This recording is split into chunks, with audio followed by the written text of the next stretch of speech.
Hello dudes and babes, DT here. Welcome back to my channel, or welcome if you're here for the first time, and welcome to another episode of Clash Royale. Today I'm going to show you some replays and talk about the deck that helped me to get into Arena 7. As you know, I have struggled with getting into Arena 7 for quite some time, but I'm finally here and I'm here to stay. So let me show you the deck that I have been using, the modifications that I made to the deck, why I made those, and how it has been working out for me. But first and foremost, let's of course open my little crown chest and see if there's anything good inside, just in case.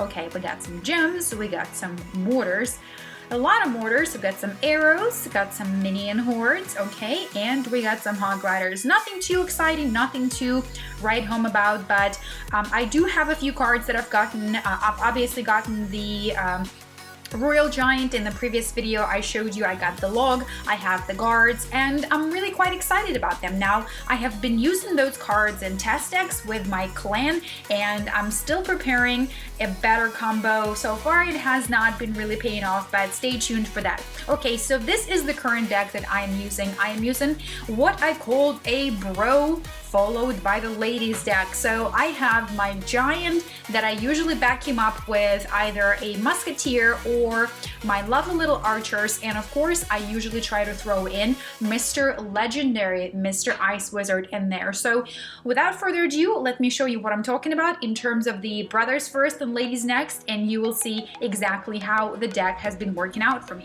Now let's take a look at the most recent victory that I have had. It was just a few seconds ago before I started recording. I was not planning on recording, but then I thought more and more about the deck, and it really makes sense to me, and it really has been paying off. So I thought, you know what, maybe I'm gonna put this in front of you guys in case you also are struggling and you're trying to get into Arena 7, or maybe get into, you know, Arena 8. I don't know. I think if you're getting into Arena 8, you may be like a million steps ahead of me, so I don't know how much help I'll be there for you.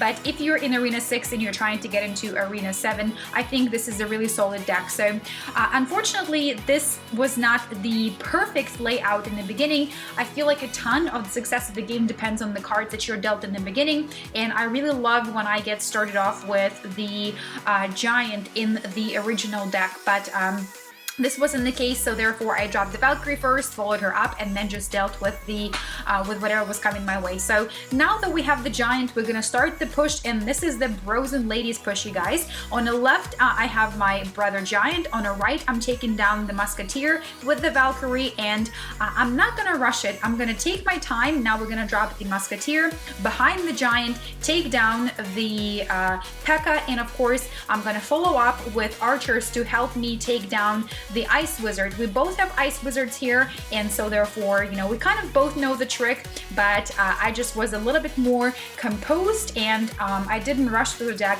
I normally get a little bit nervous when I feel that, you know, I'm not getting what I want out of the game, but this time I'm like, this deck is working for me. I have to believe in it, and I just have to be composed and not rush. So right here, instead of rushing and dropping cards on the bomber, I was like, nope, I'm just gonna let him cause whatever damage he will cause, and then I will go forward with my original and my very own, my very favorite bros and ladies push. So on the right now, my opponent is going to be dominating me there, and I'm just gonna, you know, try to clear that up with minimum use of elixir. And on the left, I'm going to push for that one crown for the victory. So the brother giant is going to get distracted by the cannon. The cannon is placed a little bit further to the right, which means that he's not going to make it to the arena tower of my opponent, but that's quite alright because we have the fireball to take down the ice wizard, and then we just took down the first tower and first crown and the last crown, and now the job here is just to hold off so that we can claim the victory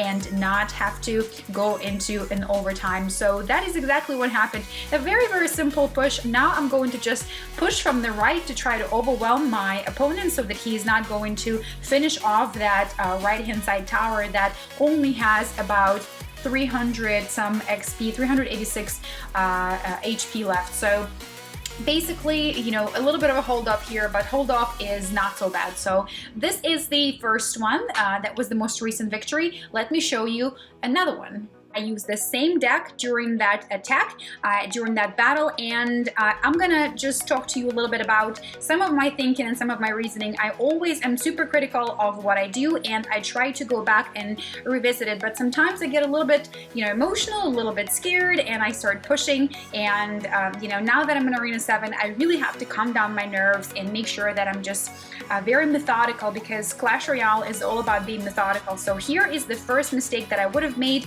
a few weeks ago but didn't make today. I did not drop the Musketeer behind the Giant until they were really, really close to my opponent's side, because oftentimes people do, and it's exactly what my opponent did, is they fireball, they zap, or they drop any other spells on you.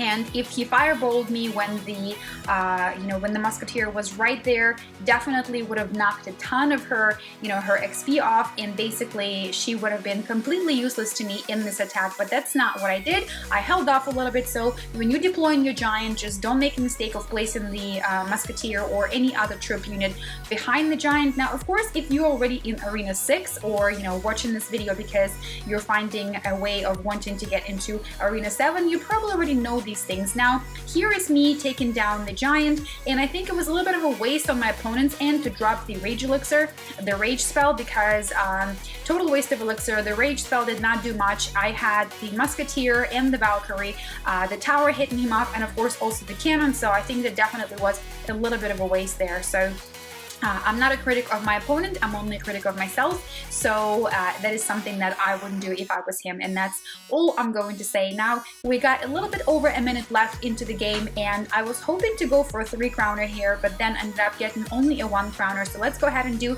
another push here with the Giant. The Giant goes in first. We're gonna knock down a little bit of XP from the Goblin Hut right there, along with the Crown Tower, and as we're approaching my opponent, he's going to drop a poison spell, which used to be one of my favorite spells back in the day, and there's a tiny little corner over there where I can actually place my card and not be affected by the spell. So that's exactly what I did with the Ice Wizard. And once again, another drop of the Rage spell. I don't know that it was the best use of the Elixir, like I already said before, and here is me trying to hold off the Witch and the Giant drop. I actually, if anything, I think the Rage Elixir, Rage spell would much better be used in this particular push, and that Elixir would have been used a lot more wisely by dropping the Rage, right on the Witch and the Giant in that particular moment. So I think there was just a little bit of a poor timing on my opponent's end, and so therefore, with just a few seconds left, I'm holding off another. If I didn't place the cannon over here, I feel that the Giant still wouldn't have enough time to actually cause any significant damage to my tower. So there is another victory using this very same deck, guys, and let's take a look at the final and third victory so we can completely solidify the notion that this is a very, very good deck, and if you have cards that I have as well, I think you could try this out for your own, and hopefully it's going to help you to get into the next arena, get you a few trophies, and get you a few nice chests, hopefully with some awesome cards inside. So let's watch this in 2 times the speed so we can kind of get through this a little quicker, since we already have the notion of what this deck looks like and what the strategy is like. So once again, the drop of the Giant and the drop of the Musketeer behind. Now this one was a bit more challenging because there was the Inferno Tower, and definitely Inferno Tower is a very, very good one to stand up against the Giant. Now on the right, I was a little bit panicky there because my opponent dropped the, drops the Musketeer and drops the Dragon, but nonetheless, it was actually a pretty easy takedown with the Musketeer behind my tower. It was not a huge problem. So now I'm just going to wait until my Elixir is fully rebuilt or fully regen, and then of course I'm going to start with another Giant push on the left-hand side or right-hand side. I can't quite remember, even though it was just a few seconds ago when I played it. I think I'm going to finish it off on the right. Well, obviously, because that's where there are fewer XPs left. So let's go ahead and clear off that tower, that remaining tower, and with 35 seconds left, I'm just holding off the opponent's wave and basically going to once again only have a 1 crown victory. Now, I know 1 crown victories may not be as exciting as 3 crown victories, but nonetheless, it is a victory and it is helping you to get, get trophies and get, of course, get chests and, get awesome cards inside the chest. So if you are in Arena 6 and you're trying to get into Arena 7, or if you are trying to get more victories in Arena 6, whatever situation you're in, and if you have similar cards, I highly recommend you trying out this deck. I think it's really solid. I think the cost of the deck is not very high, 3.9 elixirs average, so I think it's a really, really solid deck. So check it out, see if it helps you out, and hopefully it does. I will see you in the next episode of Clash of Royale, and until then, DT is out.